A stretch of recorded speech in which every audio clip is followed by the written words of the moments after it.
আসলে সমীৰণ ফুকন ভৃগু ফুকনৰ পাছত শিৱসাগৰ নগৰৰ পৰা নিৰ্বাচিত হোৱা দ্বিতীয়জন সদৌ অসম ছাত্ৰ সন্থাৰ সম্পাদক। বহুত দায়িত্ব সমীৰণ।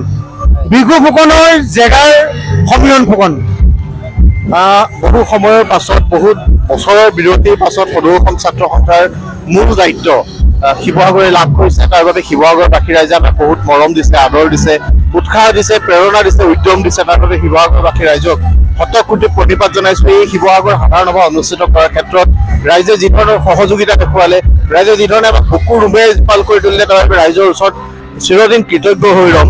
আজিৰ সাংস্কৃতিক শোভাযাত্ৰাত জনসাধাৰণৰ যিটো অভূতপূৰ্ব সঁহাৰি দেখা পোৱা গ'ল, এই সঁহাৰিয়ে আমাক এই কথা প্ৰতীয়মান কৰিছে যে অসমৰ ৰাইজৰ অভিভাৱক, অসমৰ ৰাইজক অভিভাৱক হিচাপে লৈ সদৌ অসম ছাত্ৰ সন্থাই আগুৱাই আৰু অসমৰ ৰাইজ যে সদৌ অসম ছাত্ৰ সন্থাৰ অভিভাৱক, সেই কথা শিৱসাগৰবাসী ৰাইজে আজি প্ৰমাণ কৰি দেখুৱালে।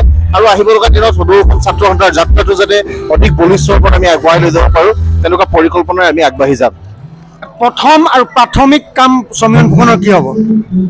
সদৌ অসম ছাত্ৰ সন্থাৰ সংগঠন শক্তিশালী কৰা আৰু অসমৰ জাতীয় জীৱনৰে সম্পৃক্ত হৈ থকা প্ৰতিটো সমস্যা, ছাত্ৰ ছাত্ৰীৰ সুৰক্ষিত শৈক্ষিক ভৱিষ্যত, অৰ্থনৈতিকভাৱে সকলোকে স্বাৱলম্বী কৰি তোলা, নতুন প্ৰজন্মক সংস্থাপনৰ ক্ষেত্ৰত বাট মুকলি কৰি দিয়া আৰু যুগ সাপেক্ষ শিক্ষাৰে ছাত্ৰ ছাত্ৰীসকলে যাতে অসমত থাকি ইয়াত পঢ়িব পাৰে, তেনেকুৱা ধৰণে শিক্ষাৰ আন্তঃগাঁথনি উন্নয়ন কৰা, তাৰ সমান্তৰালভাৱে বানগৰাখহনীয়া সমস্যা, বিদেশীৰ সমস্যা, অসম চুক্তিৰ ৰূপায়ণ, এই সকলোবিলাক বিষয় থাকিব। আন্তঃৰাষ্ট্ৰীয় সীমা সমস্যা, আন্তঃৰাজ্যিক সীমা সমস্যা, এই সকলোবিলাক বিষয়, যিবিলাক তাৰ উপৰিও গুৰুত্বপূৰ্ণ বিষয় আছে, যিবিলাক বিষয়ে জাতীয় জীৱনক কেতিয়াবা চুই গৈছে, ভাষা সংস্কৃতিৰ প্ৰতি যেতিয়াবা সংকট আহিছে, এই সকলোবিলাক মোচন কৰিবৰ কাৰণে সদৌ অসম ছাত্ৰ সন্থাই চিন্তন মন্থন কৰখনেৰে আমাৰ সংগ্ৰাম অব্যাহত ৰাখিম। এই সময়ত সদৌ অসম ছাত্ৰ সন্থাৰ সম্পাদক সমীৰণ ফুকনে অসমৰ ছাত্ৰ সমাজক কি ক'ব? ছাত্ৰ সমাজৰ সহযোগিতা সাহচৰ্য আমি বিচাৰিছোঁ। সদৌ অসম ছাত্ৰ সন্থা অসমৰ ছাত্ৰ ছাত্ৰীসকলৰ সংগঠন, জাতি ধৰ্ম বৰ্ণ ভাষা নিৰ্বিশেষে সকলোকে লৈ সদৌ অসম ছাত্ৰ সন্থা গঠিত হোৱাৰ কথা আমাক সংবিধানে কয়। আৰু এই সংবিধানৰ আধাৰত আমি অসমৰ প্ৰতিগৰাকী ছাত্ৰ ছাত্ৰীৰ সহযোগিতাৰে সদৌ অসম ছাত্ৰ সন্থাক বিশ্বৰ অন্যতম শক্তিশালী এটা সংগঠন হিচাপে প্ৰতিষ্ঠা কৰাটোৱে আমাৰ মূল লক্ষ্য। তৃণমূল পৰ্যায়ৰ পৰা প্ৰাথমিক গোটৰ সদস্যৰ পৰা আহি সদৌ অসম ছাত্ৰ সন্থাৰ সম্পাদকৰ দায়িত্ব লৈছে। সদৌ অসম ছাত্ৰ সন্থাই কি দিলে আপোনাক? সদৌ অসম ছাত্ৰ সন্থাই মোক নাম দিলে, সদৌ অসম ছাত্ৰ সন্থাই মোক এটা প্লেটফৰ্ম দিলে। সদৌ অসম ছাত্ৰ সন্থাৰ জৰিয়তে মই সমাজত এটা অৱস্থিতি লাভ কৰিলোঁ। মোৰ পিতৃ মাতৃৰ পাছতেই মোক যি সামাজিক অৱস্থিতি দিছে, সেই অৱস্থিতি মই সদৌ অসম ছাত্ৰ সন্থাৰ পৰা পাইছোঁ। আজি মই যি সেয়া তাৰ সকলোৰে বিনিময়ত মোৰ পিতৃ মাতৃৰ পাছতেই মই যদি কাৰোবাৰ নাম ল'ব লাগে, সেয়া সদৌ অসম ছাত্ৰ সন্থা। আৰু এই যাত্ৰাটোত সদৌ অসম ছাত্ৰ সন্থাই প্ৰতিটো মুহূৰ্তত, প্ৰতিটো নিহতত মোক আৱৰি ৰাখিছে।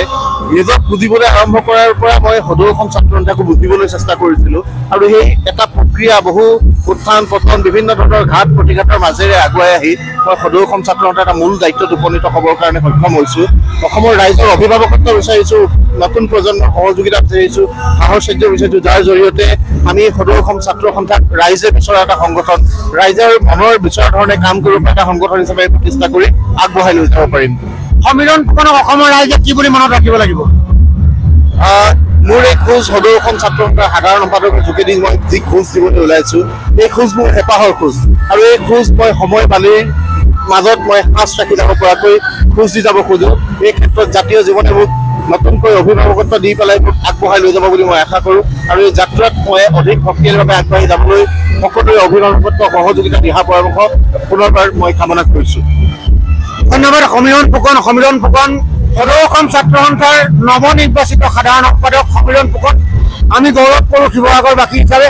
অবিভক্ত শিৱসাগৰ জিলাৰ 3গৰাকী সাধাৰণ সম্পাদক পালোঁ আৰু এতিয়াৰ শিৱসাগৰ জিলাৰ 2গৰাকী সাধাৰণ সম্পাদক। এজনে অসম আন্দোলনৰ নেতৃত্ব দিছিল আৰু এতিয়া এজনে আকৌ সদৌ অসম ছাত্ৰ সন্থাক নেতৃত্ব দিবলৈ লৈছে। অনাগত ভৱিষ্যতৰ দিনবিলাকত সদৌ অসম ছাত্ৰ সন্থাক সবল নেতৃত্বৰে আগবঢ়াই নিব বুলি আশা ৰাখিলোঁ। ধন্যবাদ।